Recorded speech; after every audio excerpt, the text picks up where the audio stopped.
Estamos poniendo la mañana en camino. Es el momento de recibir a nuestra invitada. SEA Portones. 2 años de garantía y 3 controles remotos inviolables. Service los 365 días del año. SEA Portones. 2-601-2611. seaportones.com. Susana Mangana, buen día y bienvenida, profesora. Bueno, lo de buenos días, qué primavera tan Te atípica, quiero decir una cosa. ¿no? Mirá, buenos días para ti, pero te son llevaría realmente... con el micrófono si el cable nos da hasta la ventana. Está cambiando el día en este momento. No me digas. Recién lo vi cuando despedí, porque yo tengo la costumbre, vos lo sabés, Sí. que despido a mis invitados a la puerta. Correcto, ¿no? es cierto. Lo hago con todos. Y en este momento acabo de despedir a Álvaro y hay un ventanal lindo que da hacia la bahía, digamos, que es una imagen no tan recurrente de las postales. Y vi, confirmámelo, Diego, ¿verdad que estaba bastante más lindo, no es cierto? Como que el día está cambiando en este momento. Sí, la verdad que llevamos un clima bastante atípico en el sentido que es muy inestable. Pero bueno, vamos a decir muy buenos días porque hay que empezar la semana con buena sintonía y con buen tono. Quiero que hablemos acerca de Cataluña, pero antes estuviste por el Chuy. Sí, estuve por el Chuy en unas jornadas estupendas. ¿Te fuiste a comprar una Hering? No. Me invitaron del Liceo 1 y 2. Quiero agradecer realmente y públicamente a la directora del Liceo 2 y también del Liceo 1, a Raquel y a Isabel Lebrun, por haber tenido esta iniciativa de organizar unas jornadas de convivencia multicultural, de intercambio, ¿verdad?, entre las distintas comunidades allí asentadas en el Chuy. Fue realmente maravilloso ver a tantos jóvenes de secundaria sentados, iba a decir muy formalitos, pero es verdad que a medida que pasaban las horas iban sumando el cansancio de tener que escuchar distintos discursos, distintas exposiciones, pero realmente se portaron súper bien, aguantaron estoicamente lo que quisimos presentar. Fui acompañada de 2 docentes de secundaria magníficas, Maite Iglesias y Cecilia Lane, 2 buenas amigas que han sido alumnas el año pasado en un curso de posgrado. Y bueno, además de nuestra exposición de temas, si se quiere, más de carácter didáctico en el caso de estas 2 docentes, pero mi aporte fue más por el lado de las fracturas entre Occidente y el Oriente musulmán, fue muy rico ver cómo hay una convivencia de verdad pacífica entre personas que son judías, conversas, o entre musulmanes que estudian del lado uruguayo porque entienden que la secundaria, por ejemplo, les ofrece un mejor nivel educativo en Uruguay que en Brasil, pero que viven del lado brasilero, pero que ellos dicen, ustedes nos preguntan por eso, pero nosotros vamos y venimos y es la misma ciudad para todos, claro, es el mismo espacio compartido. Después estuve el sábado haciendo trabajo de campo, realmente muy interesante entrevistar, conocer a miembros de la comunidad árabe y musulmana. Recién estoy recabando datos, con lo cual no quiero dar todo digamos, mis primeras impresiones a conocer, pero es importante sí mencionar que esa frontera que siempre hubo en el Chuy va también reconfigurando sus señas de identidad, Alejandro, porque hoy tenemos la presencia, por ejemplo, de africanos. Concretamente hay un grupito de senegaleses que llegaron a Brasil, pero que después han ido transitando por distintos lugares, ciudades de Brasil, hasta quedarse viviendo en el Chuy, y pudimos conversar con ellos. Entonces me parece bien interesante saber que esa frontera tiene su propia idiosincrasia, pero que también hay una suerte de reflexión dentro de la comunidad árabe y musulmana sobre qué pesa más, si la identidad árabe, es decir, el peso cultural, lingüístico de lo árabe, o si se debe tender hacia una reconfiguración de su comunidad en base al aspecto religioso, al Islam. Con lo cual yo creo que son elementos muy interesantes para mí como docente, como investigadora, sobre todo, analizar esa frontera y sus peculiaridades, pero también creo que es necesario para el resto del conjunto de la sociedad uruguaya conocer qué está pasando en el Chuy. Entiendo. Y me parece bien interesante porque igual entiendo que sigue siendo un ejemplo de convivencia que se podría, como decía yo en clave un poquito de ironía, pero con mucha sinceridad, le decía a las directoras de los 2 liceos, del Chuy al mundo, ¿no? Habría que exportar ese modelo de convivencia, claro, donde alguien palestino llegado hace 35 años está muy orgulloso de decir, soy vendedor ambulante, quiero serlo, no quiero tener un negocio propio, pero mis hijas estudian en Montevideo, una es fiscal, la otra es contadora, están a punto de terminar la carrera y estoy muy orgulloso de eso, ¿no? Uruguay, Brasil me han dado gran cantidad de cosas. Entonces, eso me parece hermoso escucharlo, y sobre todo ver también cómo hay espacios donde convergen uruguayos jóvenes con brasileros, con personas que son jordanos de origen palestino, otros que nacen en Brasil pero de una madre madre brasilera conversa, esa mistura que hay allí de una manera muy natural, que ellos lo viven como algo realmente así, cotidiano. Creo que es interesante en momentos en que nos remiten a una Europa dividida, a una Europa muy, muy xenófoba y sobre todo con una carga importante de islamofobia. Me parece que la realidad del Chuy es algo a reflejar en varios artículos, pero como digo siempre, mi papel es el de un académico que releva datos de la realidad, y entonces a partir de ahí estaré realizando esa investigación, Alejandro. Bueno, buenísimo, buenísimo. Me encanta y además me encanta saber que en la cercanía hay buenos ejemplos, incluso de carácter global, ¿no? Por supuesto. Planetario. Que sí, por supuesto que sí. De hecho, no te lo voy a decir ahora, ya tendremos oportunidad de que converses con ellos. Tenemos una idea que creo que han mordido el anzuelo mis nuevas amigas directoras de los liceos, y creo que a partir de la experiencia de algunos jóvenes allí en el Chuy podemos tener unos excelentes embajadores para la convivencia y la paz. Bueno, nos vamos a la pausa y al regreso nos metemos en España y Cataluña, ¿Cómo no? ¿sí? En este baile que a mí me preocupa mucho. Y sí. Señores, estamos poniendo La Mañana en Camino, estamos con Susana Mangana. Ya volvemos con La Mañana en Camino.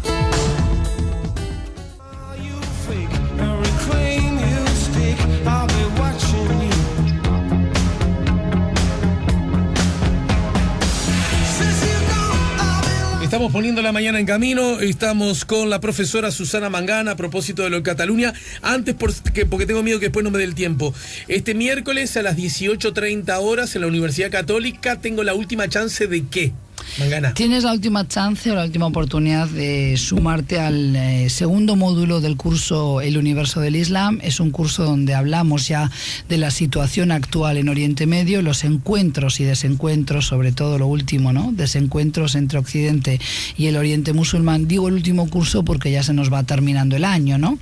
Entonces, hasta este miércoles recibimos a aquellos que quieran acompañarnos. Esta propuesta va los miércoles de 18:30 a 20:30 horas en el edificio central de 8 de octubre y Garibaldi. Y de paso, ya si me permites, anuncio una actividad que va a ser, esto es un curso, pero dentro del curso tenemos siempre charlas y testimonios de invitados especiales. El día 18 de octubre estará con nosotros un argentino de origen libanés, un académico, un hombre también muy vinculado a la temática, sobre todo del Líbano, pero de Oriente Medio a nivel internacional, como es Sergio Jalil, y él va a estar aquí el día 18 de octubre. La actividad será a partir de las 19 horas probablemente, pero bueno, digamos 18:30 para no marear las dos actividades, 18:30, entonces el 18 de octubre en la Sala Bouzá, también en el edificio central, y trabajaremos distintas cuestiones vinculadas a la coyuntura actual en Oriente Medio. Él se va a abocar más a la cuestión libanesa, ¿no? Las fracturas entre cristianos y musulmanes tras ¿Cuándo lo que fue la guerra civil. Entonces? El 18 de octubre, bueno, es un miércoles. Pasará por la radio, imagino. Pasará por la radio, encontraremos exactamente, te pasaré el afiche cuando lo tengamos pronto, pero ya vamos dejando esto aquí para que la gente vaya anotando. Pero 18 no, quiero decir que el hombre tendrá un hueco. Esperemos para pasar que por sí, aquí, ¿no? claro, yo te lo puedo hacer llegar, obviamente que sí. Mira, a propósito de algo sobre lo que vos insistís mucho, y yo también comparto, estoy citando como fuente la agencia France Press, 3.000 muertos en Siria en septiembre, el mes más sangriento de 2017. 3.000 muertos un mes, ¿no? En Siria. Claro, es increíble. Y ¿no? seguimos lamentando claro. Lo que nos pasa a nosotros, que es verdad que hay que lamentarlo, pero también recordando que las primeras víctimas de estos conflictos bélicos, por supuesto, pero también de eso que hemos denominado en la prensa terrorismo islámico, siguen siendo los habitantes de esos países musulmanes. 3.000 personas, un tercio de ellas civiles, murieron en el conflicto de Siria en septiembre, el mes más sangriento en lo que va de este año, debido en parte a las ofensivas contra el grupo yihadista Estado Islámico, según una ONG. Más de 3.000 personas resultaron muertas este mes. El balance de las víctimas más elevados del año, indicó ayer el Observatorio Sirio de Derechos Humanos. 955 civiles, entre ellos 207 niños, ¿no? Claro. Es decir, imaginen, no es que haga morbo. Es que siempre lo hablamos, las infancias robadas, ¿no? Claro. No solo los que mueren, sino los que quedan con vida, pero que han visto tragedias, que además esto afecta, que pasan por esto y que además no tienen la chance de seguir escolarizados, lo cual estoy pensando, realmente es triste. De la indignación que muchos ciudadanos uruguayos tienen acerca de esta niñita que habría sido abusada por su padre. Sí, María no se va. Entonces, y a mí me produce una cosa, porque además, obviamente, como nos pasa a todos los que somos papás, lo vinculás a tu hijo, ¿verdad? Claro. Y vos decís, y no, ya no me entra en el alma pensar en los niños esto de Claro. Siria, ¿entiendes? No es para minimizar nada, ni para hacer ejemplos que No, pueden pero ser a veces frívolos. uno tiene esos Pero cruzados, esos dimensiones, ¿no? pensamientos Las dimensiones. cruzados, le llamo yo, ¿no? Qué brutal. Bueno, ¿cómo hacemos para intentar entender lo de Cataluña de ayer, pero que viene de mucho tiempo atrás, ¿verdad? Exactamente. Danos Qué algunas difícil pistas, danos pregunta. algunas pautas. Bueno, aquí, tú que sos española. sí, claro, aquí hay distintas maneras de ver el tema, de abordarlo, ¿verdad? Sobre todo tú decías algo antes de entrar yo al estudio, era sin apasionamientos, ¿no? Sin emociones. Es muy difícil porque es un tema que despierta, pues aquí a la lejanía, a los uruguayos que lo miran, evidentemente las imágenes de ayer, como yo creo que también en Europa, pero a lo largo y ancho del mundo, recorrieron esas imágenes de represión policial, donde evidentemente hubo porrazos, donde no miraron si la persona era joven, veterano, es decir, un anciano, donde había jovencitas, pero también se habla de manoseos y de toqueteos, ¿no? En violaciones sexuales, no una violación, sino una Abuso vejación, sexual. abuso, ¿verdad? Eso Colau lo está denunciando hoy. Bueno, todo eso es muy lamentable y es a lo que no debiéramos haber llegado. ¿Era previsible que ocurriera algo así? Sí, yo ya lo dije en alguna otra radio también. Lamentablemente, con el clima político que se venía caldeando, se venía gestando a partir de la movilización de tanta Guardia Civil y tantos efectivos policiales del resto de España, esos cánticos de a por ellos y ese resurgimiento que habrá que evaluar realmente si es algo muy coyuntural o si es algo latente en la sociedad española, que a mí me dejó helada, incluso discutí de ello en casa, ¿no? Si realmente esas imágenes daban para creer que era una mayoría o de cuántas personas estábamos hablando que cantan, ayer coreaban el Cara al Sol también, pero también es verdad que hay otras manifestaciones de apoyo a los catalanes en Madrid, con lo cual Bueno, Plaza del está Sol muy tengo entendido dividida. que se llenó Exactamente. a propósito de la represión policial, ¿no? Exactamente, entonces la sociedad hoy española está muy dividida, abundan los discursos, sobre todo aquellos que intentan poner una cuota de mesura hablando del tema legal, ya no se habla tanto de lo económico, en su momento se decía cuánto aportaba al PBI español Cataluña, que la cifra varía un poquito según que fuente consultes, va desde el 18,9% al 20%, pero pongamos cifras redondas el 20%, pero claro, uno luego entra y dice, pero no puedo ver todo en clave económica. Es verdad que Cataluña aporta mucho al PBI, también es verdad que Cataluña vende mucho a España, se quedaría sin ese mercado cautivo de entrada. ¿Cómo es eso? Explícame eso. Claro, es decir, si Cataluña logra independizarse, bueno, también de entrada va a tener que renegociar la forma en que vende al resto de España, ¿verdad? O sea, lo que pasa es que aquí hay decisiones que se están tomando como si fueran decisiones fáciles y nunca lo son, porque evidentemente la secesión, es decir, el salirse del concierto de autonomías que conforman hoy el Estado español, implica una decisión de hondo calado, ¿verdad? Porque Cataluña tendría que renegociar su adhesión a la Unión Europea. Eso implica plazos, no es todo de un día para el otro. En fin, por eso digo que aquí las emociones siempre se mezclan. Me preguntas a mí cómo me siento hoy. Muy triste con las imágenes de ayer. Parece mentira que un país que avanzó tanto en democracia, en consolidar esa democracia, un país que miró al futuro en algún momento dado sintiéndose muy europeo, exigiendo al resto de Europa que nos miraran como un igual y no como los hermanos pobres junto con Portugal o con una Italia que es muy parecida a nosotros, pero que siempre fue un poquito, digamos, más soberbia, más altanera, si se quiere, en ese sentido. Estas imágenes no nos hacen ningún bien, a España no le hace ningún bien, y lo que evidencia ha sido la torpeza supina de un gobierno central encabezado por Rajoy, que se obcecó, que hizo valer el Estado de Derecho, que hizo valer la Constitución, la legalidad, todo bien, pero finalmente no es a golpes, no es a porrazos que vamos a resolver el conflicto de Cataluña. Y con esto dejo picando y te doy la palabra, que no es solo de Cataluña, es decir, esta cuestión del independentismo catalán hay que ligarlo también con la reivindicación de otro lugar, como es el País Vasco. Ahí, sin entrar en la discusión de si ETA sí, ETA no, lo que tenemos también es otras comunidades autónomas que también van a querer, evidentemente, hacerse escuchar. País Vasco, sin lugar a dudas, pero podría ser mañana o pasado mañana Galicia. Con lo cual, yo como primera afirmación lo que digo es que urge reflexionar sobre cómo hay que reformular la Constitución vigente desde el 78, pero además también va a ser muy importante rever toda la cuestión de cómo organizamos un Estado, cómo vamos hacia la reconversión del Estado español con un Estado de autonomías de acuerdo a un modelo federal, es decir, el traspaso de competencias confederales a las federales. Esto puede resultar demasiado jurídico para mucha gente que nos escucha, yo tampoco soy una experta en el tema, por más que he leído, pero a mí me parece que es interesante que recordemos que España tiene 17 comunidades autónomas, no es solo Cataluña, no es solo el País Vasco. Por eso digo que la decisión que hoy adelanta Puigdemont, que es de vamos a declarar unilateralmente la independencia de Cataluña, es que realmente es grave lo que está pasando, porque esto afecta al resto de autonomías que también van a querer evidentemente expresar su voluntad de una independencia. Concretamente la primera de ellas, sí la conozco, es el País Vasco, de donde yo soy oriunda. Ahora, hay algunas cosas que a mí me gustaría entender y dar un minimísimo marco de carácter histórico. Es cierto que durante tú recién hablabas, ¿no? Los esfuerzos que ha hecho España para de alguna manera no ser vista como el niño pobre, yo diría el niño rústico también en cuanto a convicciones democráticas. Es que claro, España vivió una noche de autoritarismo, de dictadura durante décadas. Claro, 40 ¿no es cierto? años, sí. Bien, España sale de eso, y la impresión que siempre hemos tenido acá, que salió bien y salió a lo grande, ¿no?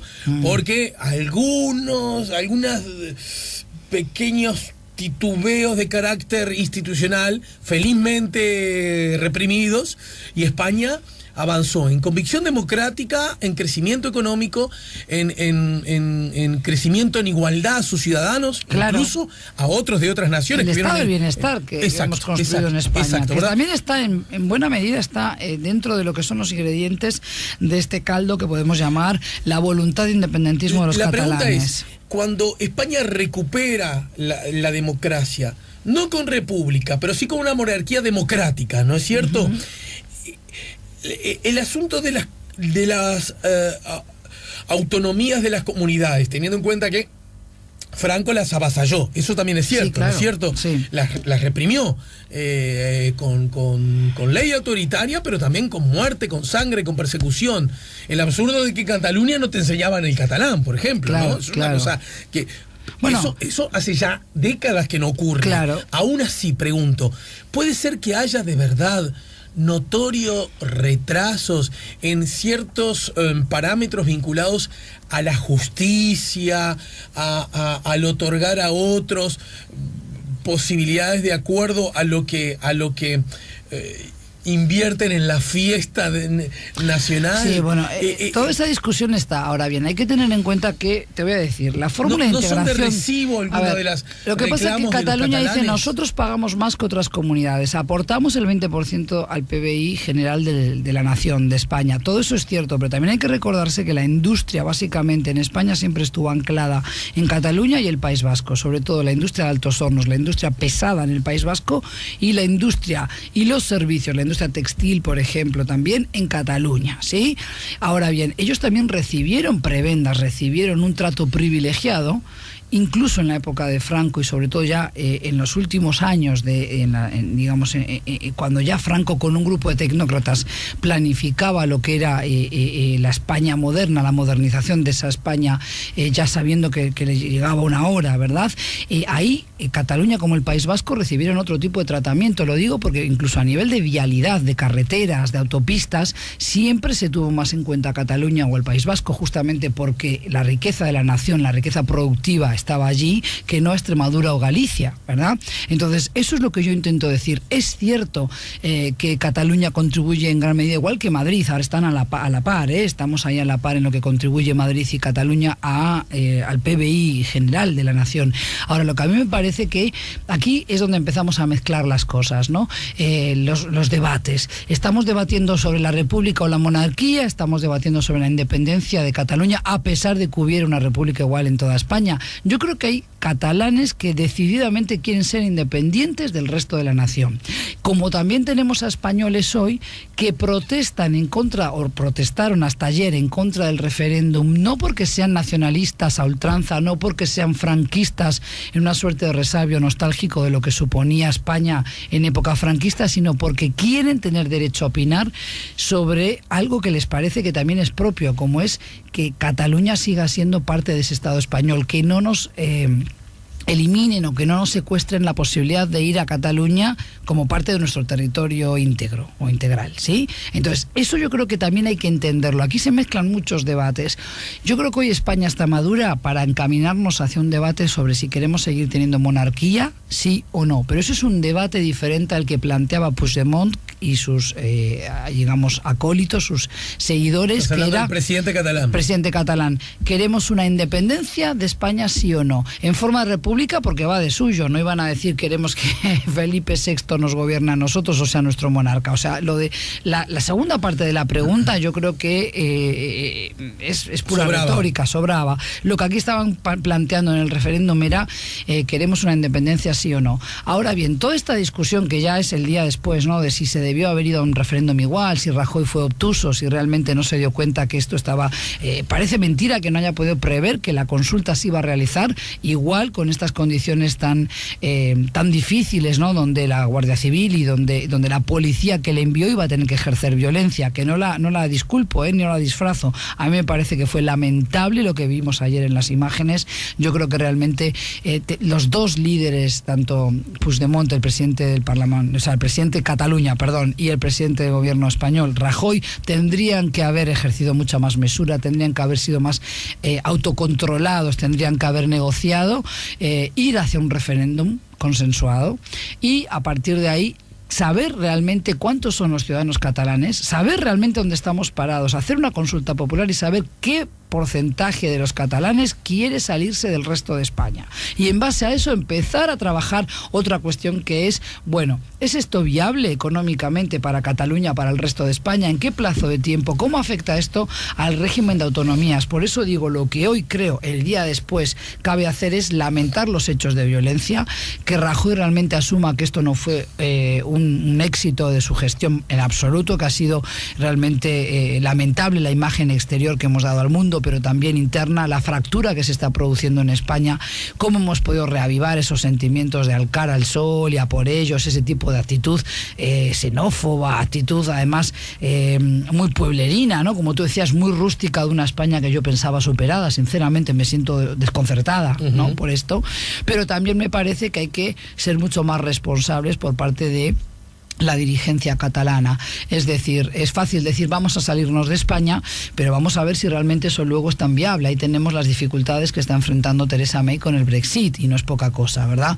Entonces, a mí me parece que así como hay razones económicas de peso para decir Cataluña es fuerte, ¿no?, y tiene evidentemente población, tiene una riqueza económica que la sitúa a nivel, por ejemplo, de Holanda, si quisiéramos en la Unión Europea, pero no es tan sencillo decirnos nos salimos de España, implica también cortar ciertos vínculos que le han dado una presencia en el mundo, porque la marca España también vende. Y Cataluña se ha aprendido de esa marca España, le guste o no. O sea, hay que ver esto, digamos, solo en clave económica. Claro, pero perdón, eso es lo que cuando me has dicho así un gesto, pero digo, no quiero que queden como discursos míos truncos. O sea, a mí lo que me parece es que el referéndum ya a estas alturas era inevitable, la consulta popular sigue siendo inevitable, porque yo misma, como ciudadana española, quiero saber qué piensan los catalanes y respetar esa voluntad. Ahora, lo que me preocupa es, ¿y después qué hacemos? Porque tenemos al País Vasco que a renglón seguido va a exigir la independencia, y ahí me toca muy de cerca. ¿Qué voy a tener que decidir? Si quiero ser solamente vasca con un pasaporte que diga Euskadi,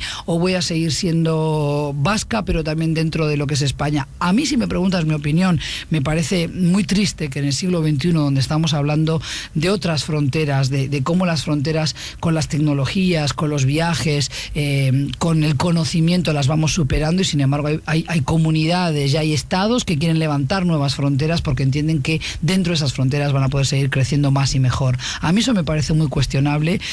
Me parece que es muy triste que las personas tengamos que movernos a través de tanta frontera, de que no podamos convivir todos en este planeta Tierra, pero sin irme por una imagen ingenua, idílica, que mucha gente me podría ver así.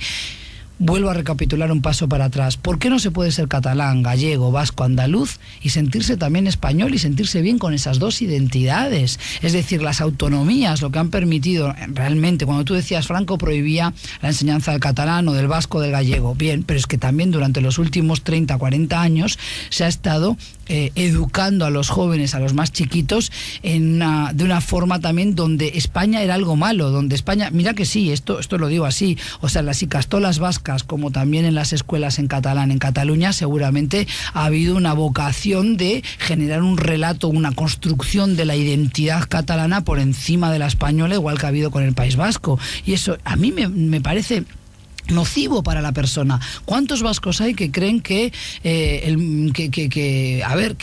España es algo negativo en sus vidas? Solo se acuerdan de ir a España cuando llega agosto y las vacaciones, ¿no? Para ir al sol, para ir a una playa, pero el resto del tiempo es a criticar todo lo que venga de España, a mofarse mucho tiempo de los toros, o sea, esa imagen caricaturesca también de España que no necesariamente tenemos por qué tener otros. Entonces, aquí es donde se mezclan todas esas emociones y lo que ha faltado es liderazgo y visión política. Y claro, esto nos demuestra que el PP no solo es un partido tremendamente corrupto y que está en boca de todos por los escándalos de corrupción, sino que realmente no ha tenido alturas de miras para resolver esta situación con diálogo, con negociación. Por supuesto, esto ha beneficiado a los independentistas catalanes, encabezados por un señor Puigdemont, que ha dicho vamos hacia adelante, seguimos con el referéndum, porque de esta manera incluso aquel que estaba de alguna manera en duda, viendo estas imágenes, como tú decías fuera del micrófono, de violencia policial, se siente agredido, se siente violado en su territorio. Empatía con el agredido. Exactamente. Entonces, aquí hay una victimización ahora, evidentemente, por parte de los dirigentes catalanes, y esto es lo que tenemos que tener en cuenta, que finalmente la discusión que tenemos que darnos hoy, y nos debemos a ella todos los españoles, es, bueno, ¿qué estado de autonomías vamos a tener a partir de ahora? ¿Cómo vamos a redefinir Pero eso? pregunto cosas que pueden ser hasta, si querés, más ¿cómo decirlo?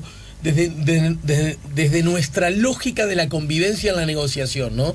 Pongamos, hay un grupo de personas que se sienten muy identificadas por su historia, que se sienten una nación en sí misma y que pertenecen a un Estado, que sostienen que son víctimas de un destrato desigual e injusto, pongamos, ¿no?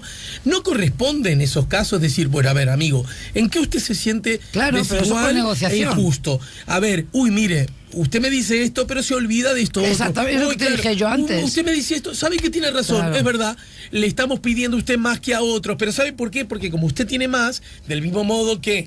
Tiene más porque también desde el Estado español en su momento, te lo dije antes, se favoreció esas comunidades. O sea, no es casual que la industria creció en el País Vasco y en Cataluña. Pongo el País Vasco para que veas que también hago una lectura hacia mi región. Pero también hay una lectura acerca de que, bueno, nosotros los catalanes, estoy grosereando, o somos más trabajadores, o somos más serios, o somos más talentosos eso que los te parece andaluces. Bien, pero te hago una pregunta. Claro, hay mucha gente que dice eso. ¿A ti te parece que podemos acompañar ese tipo de expresiones donde la gente quiere una secesión porque se siente superior o mejor que otro igual en España? Bueno, esas experiencias han sido muy malas en la historia. Claro, esas son las cuestiones que yo no quiero ver. Bueno, en el siglo XXI, que me dedico a enseñarle a mis alumnos jóvenes aquí en Uruguay, que no hay que hacer diferencia de etnia, ni por razones de pensamiento político, creencias, ni por sexualidad escogida y demás.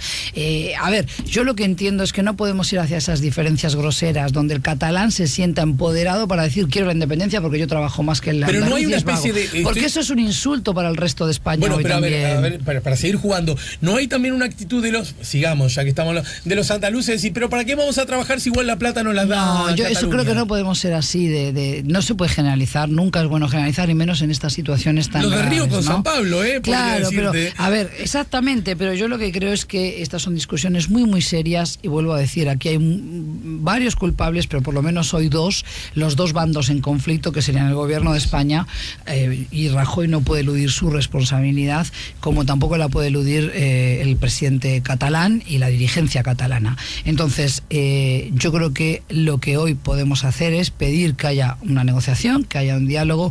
Esta declaración unilateral unilateral que pretende hacer ahora el presidente catalán de independencia de Cataluña no va a ser válida, no va a ser reconocida ni por España ni por la Unión Europea, ya lo han dicho, ni siquiera el gobierno uruguayo tampoco lo ha dicho, porque además ese referéndum no se ha celebrado con las garantías y prestaciones legales que se deben exigir, porque además habrá muchos catalanes que no quieren ser independientes, que saldrían a la calle a manifestarse y decir, pero a mí realmente yo no fui a votar, a mí me dio miedo, me abstuve, o además no tengo garantía de que esto haya sido contabilizado como se debe, cómo podemos estar seguros. El proceso estuvo viciado totalmente. El presidente catalán...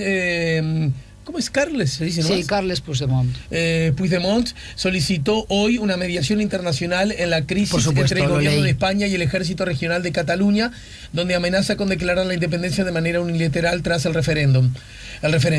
Tiene que haber presencia de un tercero y tiene que ser internacional para que sea eficaz. Bueno, claro. Yo lo miro de afuera, esta me parece una buena señal. Sí, ¿no? pero hay una estrategia, ¿no? Él dice, fíjate cómo nos han tratado, mira cómo nos apalearon ayer, mi gente tiene miedo y ahora él está exigiendo que la Unión Europea se expida. Pero si la Unión Europea tiene derecho a decir, mira sí, es cierto, pero a ver, él está invocando a que la Unión Europea se moje más, que la Unión Europea interceda en este asunto. Y la Unión Europea ya se ha expedido, la Comisión Europea ha dicho que la violencia nunca puede ser parte del proceso político o de la solución política a este problema.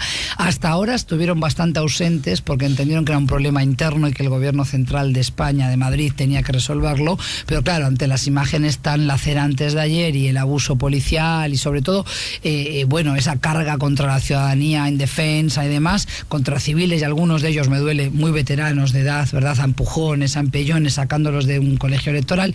Yo creo que todo eso ha hecho que la Comisión Europea se expida hoy, pero evidentemente aquí nada es inocente, ni por parte del gobierno central, pero tampoco y mucho menos del gobierno catalán. Y en ese contexto una pregunta sobre la cual no he escuchado muchas respuestas, y es, ayer participó el 40% del padrón electoral, ¿no? Sí. Número más, número menos. Algo así como el 38%. ¿Qué puede decirse? Uy, el 60% no se sintió convocado y eso habla de una minoría silenciosa. ¿Qué querés? Con las amenazas policiales que hubo. Claro, aquí pues esas dos lecturas 40% están, a pesar de que había policías milicos apaleándote, o al revés. Uy, 60% se quedó en su casa, por lo tanto... Yo me iría a otro nivel de la discusión. O sea, sabemos que hay gente en Cataluña, que hay ciudadanos catalanes que legítimamente quieren expresarse, ¿verdad? Y que quieren que se les escuche. Y eso es un derecho. Fíjate, lo que antes no pude decir, te lo quiero comentar ahora. La fórmula de integración de Cataluña, ya desde el 78, ¿qué pasa? En el año 31 Cataluña aprobó un estatuto de autonomía antes de que se aprobara la propia Constitución republicana. Entonces, en el año 78 la Constituyente se adelantó y tomó una decisión y tuvo en cuenta a Cataluña, la tuvo en mente para evitar que Cataluña diera el primer paso sin el visto bueno del Estado español. Entonces, la fórmula de integración de Cataluña, le guste o no a Puigdemont, descansa en dos garantías. Una garantía es a favor del Estado de España y la otra es a favor del Estado catalán. Entonces, la primera de esas garantías a favor del Estado de España es que Cataluña no puede imponer un estatuto, o sea, no puede declararse independiente sin que el Estado español esté de acuerdo. Es decir, hay que negociarlo, hay que consensuarlo. Pero también es verdad que la segunda garantía a favor de Cataluña es que la última palabra la tienen los ciudadanos catalanes en un referéndum. El referéndum tendría que haber sido el punto de llegada y nunca el punto de partida. Se convirtió en el punto de partida porque hubo obcecación, hubo una obstinación por parte del gobierno central de Madrid de decir, niego el problema, voy a hacer valer el Estado de Derecho, voy a hacer valer la ley. Sí, claro, desde el punto de vista legal, ¿era ilegal ese referéndum? Sí, correcto, pero igual no quita que la ciudadanía ya estaba suficientemente motivada, arengada, como tú quieras llamarlo, porque ahí juegan las emociones, la ideología de cada quien que hable. Yo lo que digo es que a pesar de que fuera ilegal el referéndum, es necesaria la consulta. Más pronto que más tarde tenemos que saber el resto de españoles qué quieren nuestros compatriotas en Cataluña. A mí, si me preguntas a riesgo y digo, yo no soy independentista, como no quiero la independencia del País Vasco, tampoco quiero la de Cataluña, por razones que no tienen que ver ni con un resabio franquista, ni que no tienen que ver con, yo quiero que sigan los catalanes bancando al resto de España, nada que ver con eso, porque vengo de un País Vasco donde creo que se ha trabajado mucho a la par que los catalanes y que también se contribuye mucho, y vaya si los impuestos son elevados.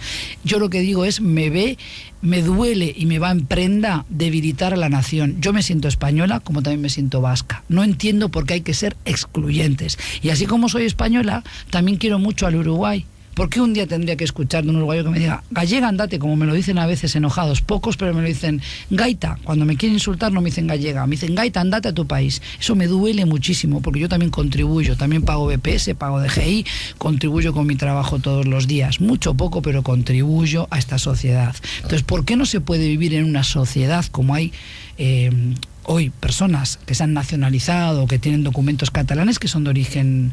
Esta mañana escuchaba en otra radio una persona que es miembro del Parlamento catalán, pero que nació y se crió en Uruguay. Sí. Entonces, ¿por qué tenemos que ser excluyentes en un siglo XXI donde ya sabemos que esas fronteras terrestres muchas veces son evitables, vía aérea y demás, por el conocimiento, como dije antes? ¿Cómo vamos a volvernos rancios ahora y estar levantando ese tipo de muros? Bueno, pero para seguirte y te dejo porque está tu amigo Roberto Horta prontito para hablar. Mira, justamente, sí, colega, hablando de las pymes y el Mercosur, ¿no? Claro. Hablando de fronteras.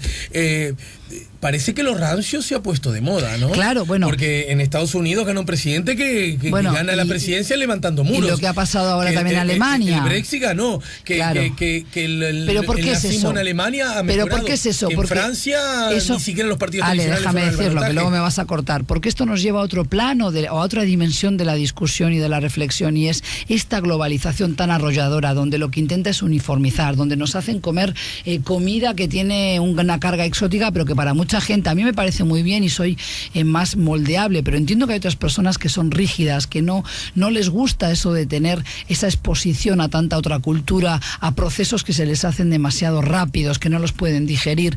Entonces, ahí es donde emergen otra vez esos nacionalismos que te dicen, pero somos diferentes, vamos a aferrarnos a lo nuestro, a lo propio, vamos a poner barreras. No digo que sea el caso de Cataluña, que no se entienda, ahora ya pasé digamos, estoy en un nivel de reflexión superior a ese, superior en el sentido de vamos a otro plano. Lo que digo es que realmente el ser humano suele ser conservador, y yo creo que vivimos en tiempos donde las tecnologías nos imponen un ritmo que no todos podemos seguir. Yo misma no sigo, no bajo todas las aplicaciones como la gente joven. Me niego a tener tantas redes sociales porque luego no las puedo administrar bien o cabalmente, pero evidentemente hay personas que hoy están volviendo a hacer resurgir ese fantasma que creíamos ya enterrado del racismo, ¿no? Es algo que me preocupa a mí, ¿no? Lo que tú decías antes, del catalán se siente superior al resto, al andaluz. ¿Por qué? ¿Por qué seguimos haciendo una caricatura del andaluz? Yo tengo amigos andaluces, excelentes personas que trabajan muchísimo, que son serios, buenos profesionales. ¿Por qué tienen que sentirse ellos incluidos en ese saco del andaluz que duerme la siesta?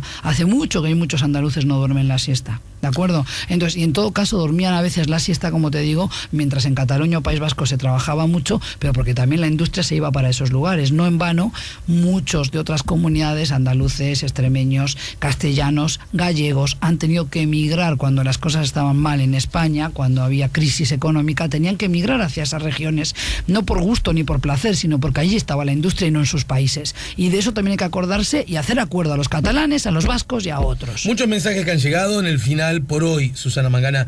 Buen día, profesor. En la triple frontera pasa algo parecido. Conviven distintas formas de ver la vida en paz. Por supuesto. Mi saludo, lo dice Omar. Claro que sí, lo sé. Por eso yo también quiero desmitificar eso, porque siempre hay un interés cuando surge otra vez ese fantasma del integrismo islámico, de que hay violencia y tal, de que están buscando aguantaderos, se llama en la jerga, se vuelve a mirar al Chuy como un lugar, por lo menos en clave de sospecha. Y a mí me parece que eso hay que desmitificarlo, y es por eso que aproveché esta generosa invitación de las directoras de los dos liceos en el Chuy para conocer un poquito más de cerca la realidad hoy, que ha sido ya transformada. No son ya los turcos mercachifles de hace un siglo, sino que eso ha ido evolucionando, y además de los ambulantes o los mascates, los turcos, hoy tenemos también a libios que se han asentado allí, a yemeníes, a senegaleses, y es importante saberlo. Los ataques terroristas están haciendo sentir lo que han sentido ellos con las invasiones que han vivido. No apruebo, es lamentable. En Galicia hay tímido, pero existe movimiento de independencia. Claro. No sé si avanzará, lo dice Estela.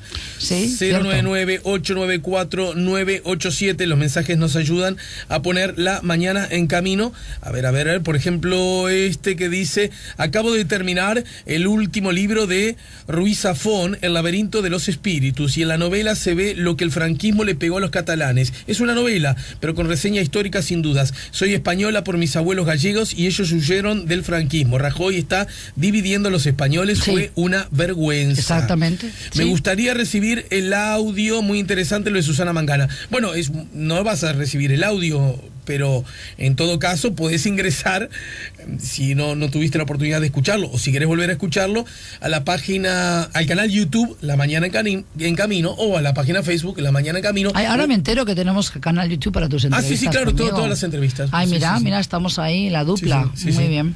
Tú que siempre dices que te entrevista a todo el mundo y que nunca dices cuando te entrevistamos acá, bueno, puedes señalar. Qué malo, yo no digo eso. ¿Cómo vamos a poner palabras en mi boca? Fue una injusticia. Vamos a hacer un Qué mal me quieres, Alejandro. Acabo de terminar, bueno, este era el que leí recién, 09, llegó 2 veces, 099-894-987. Mi querida Susana, muchas gracias. Recordemos que el miércoles 18:30 en la Universidad Católica, ¿no? Correcto, ese es el curso, y el 18 de octubre también, ahí es entrada libre y gratuita para una charla que vamos a tener con un invitado que viene desde Argentina, pero que recorre el mundo y sobre todo Oriente Medio. SEA Portones, 2 años de garantía y 3 controles remotos inviolables. Service los 365 días del año. SEA Portones, 2-601-2611. seaportones.com